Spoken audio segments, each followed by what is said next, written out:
नमस्कार, मैं doctor Preeti Gupta, Laxman Seth hospital and test tube baby centre Jhansi से।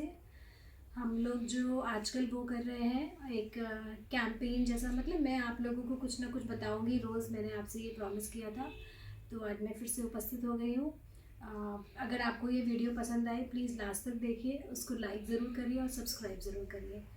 तो आज मैं आपको बताऊंगी बहुत सारी भ्रांतियाँ जो हमारे लोगों के बीच में हैं regarding IVF, regarding infertility treatment. मतलब एक तो लोगों के बीच में ये है कि आईवीएफ सेंटर का मतलब होता है सीधे आईवीएफ करना, है ना। ऐसा कुछ नहीं है। आप किसी भी, जब भी आप इनफर्टिलिटी की प्रॉब्लम, मतलब कि बच्चे नहीं हो रहे हैं, इसकी प्रॉब्लम से गुजर रहे हैं, तो प्लीज़ आप एक प्रॉपर इनफर्टिलिटी सेंटर में ही जाइए, आईवीएफ सेंटर में जाइए। इसलिए नहीं कि आपको आईवीएफ कराना है, इसलिए क्योंकि उनको एक्चुअली पता है कि आपका क्या करना है। बिकॉज हमारे लिए आपके एग्स की, आपके सब चीज़ों की इम्पोर्टेंस है। और कोई भी हम लोग चीज़ें ऐसे नहीं करते हैं कि आप आए और हमने आपका सीधे आईवीएफ करना शुरू कर दिया। हम सबसे पहले आपकी बेसिक जांचें करेंगे, फिर जो भी कमी आएगी उसके अकॉर्डिंग हम लोग ट्रीटमेंट करेंगे, जो भी ज़रूरत है। हो सकता है हम आपको कुछ भी ना करें, हम आपको बोलें बेसिक चीज़ें जांचें करा के कि अभी बहुत ज़्यादा टाइम नहीं हुआ, तो आप 3 मंथ्स मेडिसिन लेके संग में एक टाइम इंटरकोर्स करके, वो डिपेंड करेगा आपकी हिस्ट्री के ऊपर और जांचों के ऊपर। तो आप बिल्कुल मत घबराइए। अगर आपको इनफर्टिलिटी की प्रॉब्लम है please go to an IVF centre, जिससे कि आपका सही तरीके से इलाज हो सके। अब जो हमारे समाज में भ्रांतियां हैं लोगों के बीच में आईवीएफ को लेके, कुछ चीज़ें ऐसी होती हैं जिनमें कि आपको सिर्फ आईवीएफ से ही फ़ायदा हो सकता है। जैसे कि अगर दोनों नाले बंद हो, क्योंकि जो बच्चेदानी के बगल में, जैसे मैं आपको दिखाती हूँ, ये बच्चेदानी है, ये अंडाशय है, ये नाले हैं। तो ये नाले जो होते हैं इनमें दोनों के अंडे मिलते हैं। फीमेल के एग्स यहाँ से टूट के यहाँ पे आते हैं। अगर हस्बैंड रिलेशन रखता है तो सीमेन यहाँ डिस्चार्ज होता है, सीमेन चल के यहाँ पे आते हैं स्पर्म्स, फर्टिलाइजेशन यहाँ पे होता है, एम्ब्रियो यहाँ पे बनता है, उसके बाद यहाँ पे आके ये इम्प्लांटेशन होता है। अगर हम लोग आईयूआई करते हैं तो हम लोग सीमेन प्रिपेयर करके यहाँ पे रख देते हैं, और वो फिर स्पर्म्स इतना सा चलते हैं, फिर भी फर्टिलाइजेशन यहीं पे होता है, एम्ब्रियो यहीं पे बनता है, और यहाँ पे जाके फिर इम्प्लांटेशन होता है। तो अगर ये दोनों ट्यूब्स बंद हैं तो दोनों के एग्स नहीं मिल सकते, तो प्रेगनेंसी नहीं हो सकती। शुरू में जो इजाद हुआ था आईवीएफ, वो ये ट्यूब नालों के बंद होना या ट्यूब्स का बंद होना, इसके लिए ही इजाद हुआ था।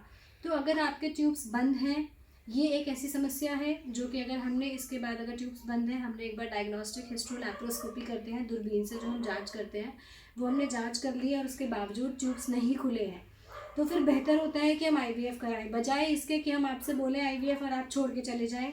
आप फिर अपना टाइम वेस्ट करते रहें, दवाइयाँ खाते रहें, अपने एग्स ख़त्म करते रहें, इसका कोई मतलब नहीं है। क्योंकि लाइफ में फिक्स होता है कितने अंडे टूटेंगे, और हर महीने आपके अंडे टूटते ही जा रहे हैं। आप जितना लेट करेंगे, आपकी जो एम्ब्रियो की क्वालिटी है वो ख़राब हो जाएगी, आपके अंदर एक्चुअली अच्छे ओवम मिलना भी ख़त्म, चांसेस कम होते जाएंगे, तो आपके प्रेगनेंसी होने के चांसेस कम हो जाएंगे।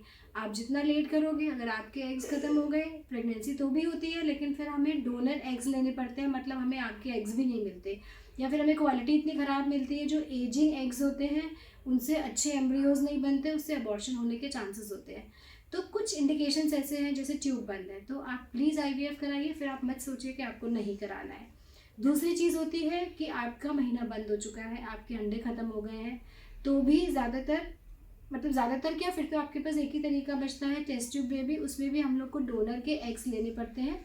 अगर महीना बंद हो चुका है तो पहले हम लोग दवाइयाँ चलाते हैं, जिससे कम से कम 3 महीने प्रॉपरली पीरियड आए। जब अच्छी झिल्ली बनती है तो हम अच्छा एम्ब्रियो बना के ट्रांसफ़र कर देते हैं।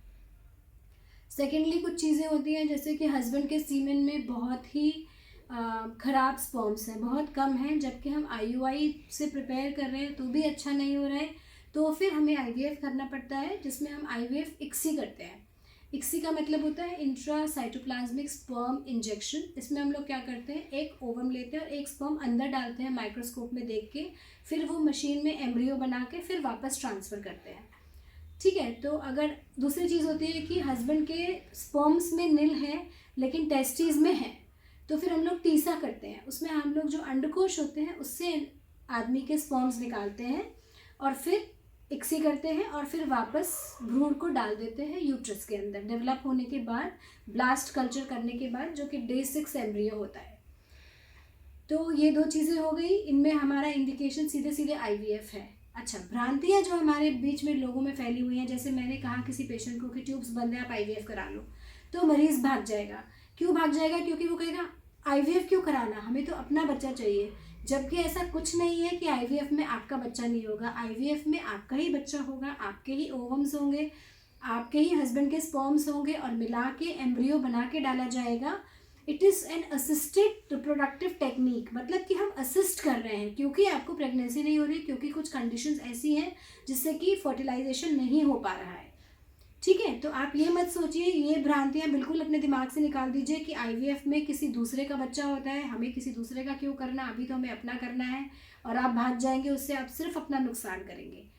अपने डॉक्टर पे विश्वास करिए, प्रॉपरली अपना ट्रीटमेंट कराइए। हाँ, हम लोग लेते हैं, हम लोग डोनर एग्स लेते हैं, हम लोग डोनर स्पर्म्स लेते हैं, लेकिन वो सब कंसेंट लेके प्रॉपर, अगर किसी पेशेंट को ऐसा है कि उसके एग्स नहीं है, हस्बैंड के स्पर्म्स नहीं है, हस्बैंड के स्पर्म्स टेस्टिकल्स में भी नहीं है, बिल्कुल भी नहीं है, तो फिर तो मजबूरी है, हमें डोनर स्पर्म से ही करना पड़ता है। और जब भी हम लोग ऐसे कभी कुछ यूज़ करते हैं तो प्रॉपर कंसेंट लेके करते हैं, प्रॉपर आपको बता के किया जाता है। तो प्लीज़ आप लोग मिथ से दूर रहिए। और आपके मन में कोई भी सवाल आए, आप मुझे कमेंट बॉक्स में लिख सकते हैं, तो मैं आपको दूसरा वीडियो उस पर बनाऊंगी और आपके कमेंट्स, आपके जो भी संशय हैं उनको दूर करूंगी। Thank you so much. Please like and subscribe करना मत भूलिए। Thank you.